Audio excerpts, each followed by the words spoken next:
Demonstrasi atau unjuk rasa adalah hak konstitusional warga negara, dijamin oleh konstitusi, kebebasan berserikat, berkumpul maupun menyampaikan pendapat.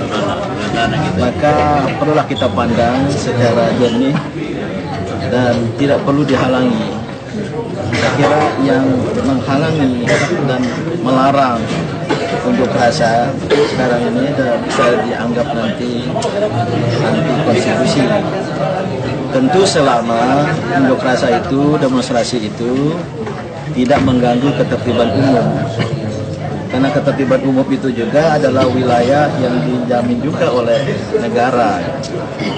Maka unjuk rasa apakah 11 November, 4 November, 2 Desember, entah kapan lagi, oleh siapapun, ya kita silakan. Tentu selama tidak anarkis dan tidak mengganggu ketertiban umum.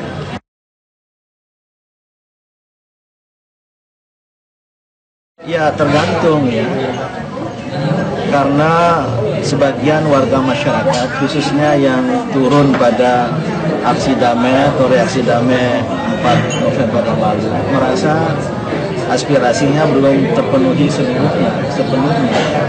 Pertama, penahanan saudara Basuki Cahayapurnama bukan sekedar penetapannya sebagai tersangka, tapi penahanan yang menurut mereka ini sudah ada presidennya, sudah ada jurisprudensinya. Mereka yang diduga ya, pada awalnya melakukan penistaan agama pada masa lampau langsung ditahan. Maka dalam pandangan mereka sangat berkeadilan kalau Ahok pun ditahan. Justru kalau tidak ditahan atau hanya tahan anggota itu dinilai tidak berkeadilan. Nah ini yang mereka rasakan, maka mereka ingin menyampaikan aspirasi itu lagi lewat demonstrasi baru. Kalau saya ditanya seperti itu, maka saya akan jawab, proses hukum sebagai tersangka ini kan sedang berlangsung. Kita tunggulah gitu ya. Kan siapa tahu setelah dipanggil, tidak salah hari ini atau kemarin, atau mungkin dipanggil lagi, dan juga saksi-saksi, sehingga dipandang perlu untuk ditahan, tidak lagi tahanan kota, kan boleh saja terjadi. Patut kita garis bawahi, aspirasi dari masyarakat itu cukup substantif, yaitu penegakan hukum. Dan MUI pun, Dewan Pertimbangan MUI yang saya pimpin, juga menyerukan penegakan hukum secara berkeadilan, cepat, transparan, dan memperhatikan rasa keadilan masyarakat. Nah, ini yang dikawal sekarang ini. Tapi begini ya, kasus ini tidak bisa kita pandang remeh. Dan tidak benar kalau yang bereaksi, khususnya kalangan Islam itu, sebagai anti toleransi dan anti kemajemukan atau kebinekaan.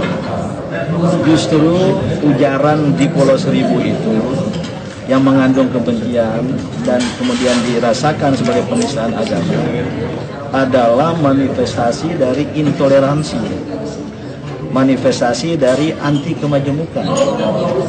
Dalam kehidupan bangsa majemuk itu tidak boleh memasuki wilayah yang sensitif pada diri orang lain. Nah, Ahok memasuki wilayah itu, dan inilah yang harus diselesaikan. Kalau saya berpendapat ini harus dicegah. Maka jangan ada masyarakat lain kemudian menuduh yang bereaksi itu yang anti kebinekaan, tersinggung mereka. Dan terutama ingin saya tegaskan, umat Islam di Indonesia ini yang sangat besar jasanya bagi kemerdekaan Indonesia adalah kelompok bangsa yang sangat-sangat toleran, yang sangat pro kebinekaan.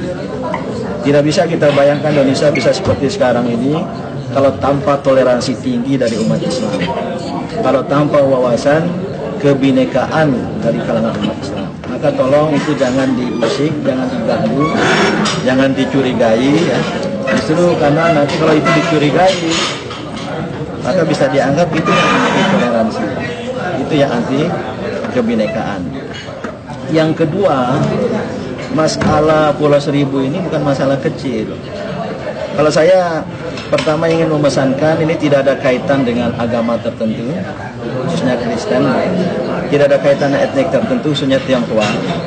Tapi ini adalah perbuatan individual yang harus dipertanggungjawabkan oleh dirinya sendiri sebagai pelanggaran hukum oleh proses peradilan itu nanti. Dan oleh karena itu ini harus segera selesai. Masalah yang ditimbulkan oleh Basuki Cahayapurnama dari Pulau Seribu yang luar biasa dinamisnya, bahkan eksesif sekarang ini, menimbulkan pro kontra di kalangan masyarakat. Kehidupan nasional kita sudah terjebak ke dalam pertentangan yang ekstrim, yaitu adanya wacana nasional yang dialektik. Maka ini harus segera diakhiri, dan cara mengakhirinya tiada lain adalah dengan penegakan hukum. Penegakan hukum itulah cara beradab untuk menyelesaikan masalah di sebuah masyarakat. Kalau tidak, akan terjadi kebiadaban, apalagi kalau ada yang mau main hakim sendiri. Nah, penegakan hukum ini yang ditunggu sekarang ini. Saya kira kita semua harus mendukung. Jadi yang kebetulan umpamanya tidak suka kepada yang berdemo 4 November yang lalu, harus juga menyuarakan persetujuannya untuk mendukung penegakan hukum. Jadi bukan bela-membela kebetulan ada pilkada ibu kota, jangan dikaitkan ke situ gitu ya. Tapi marilah kita dorong penegakan hukum sehingga selesai. Jangan masalah satu orang kita semua ribut. Dan yang kedua ingin saya katakan, kita jangan banyak berdebat soal akibat, tapi lupa sebabnya. Jadi ibaratnya kalau ada kebakaran kita rame-rame bagaimana menyingkirkan hak milik kita untuk bisa diselamatkan. Sementara bara apinya nggak dipadamkan. Bara apinya itu perkataan atau ujaran Ahok itu sendiri.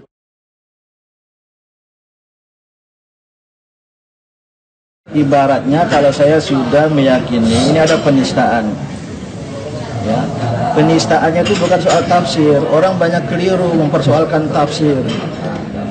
Kata aulia itu bisa berarti pemimpin, bisa arti bukan pemimpin, katakanlah kawan setia dan lain sebagainya. Bukan itu persoalannya. Saya sering ketawa dan tersenyum kalau kemudian mempersoalkan tafsir. Persoalannya adalah ada seseorang yang memberikan penilaian dengan menyalahkan pemahaman atau tafsir orang lain. Yang kedua, padahal dia bukan dari agama tersebut. Dan yang ketiga, dengan menggunakan kata negatif, sinis, pejoratif itu dibohongin. Ini pada keyakinan saya belajar definisi religious blasphemy sudah memenuhi kriteria penistaan agama. Kita selesaikan secara hukum.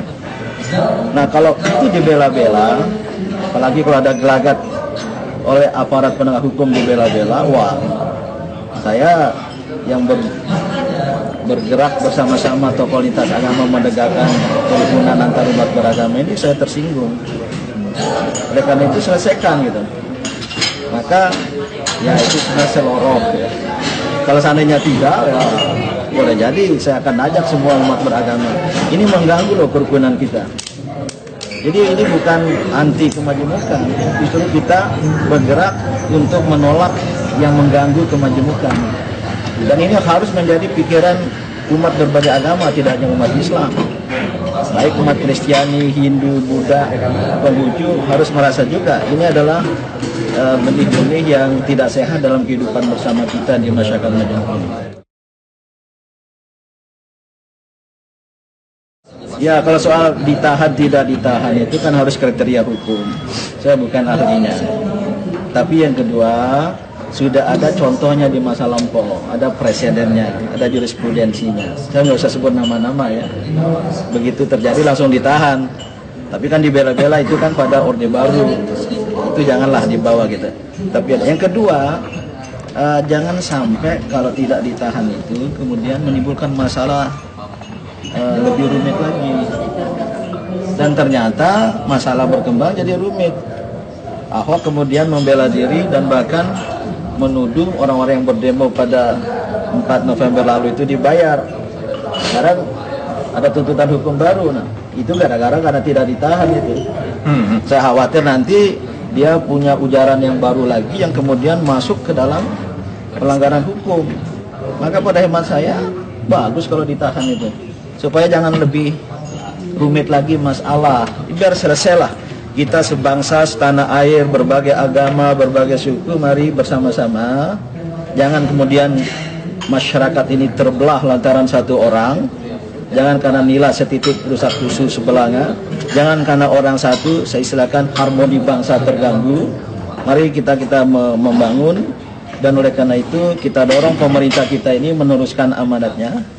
Karena saya tidak setuju dan ingin saya katakan, jangan sampai ada yang mengail di air keruh. Jangan sampai ada pihak-pihak yang kemudian memanfaatkan situasi ini untuk tujuan-tujuan dan kepentingan politik, semisal ya, memakzulkan pemerintahan yang sah dan konstitusional. Itu akan ditolak rame-rame oleh ormas-ormas Islam. MUI, NU, Muhammadiyah, dan puluhan ratusan ormas Islam akan menolak pikiran dan apalagi ada gelagat yang ingin memanfaatkan situasi ini untuk merongrong pemerintahan yang sah dan konstitusional.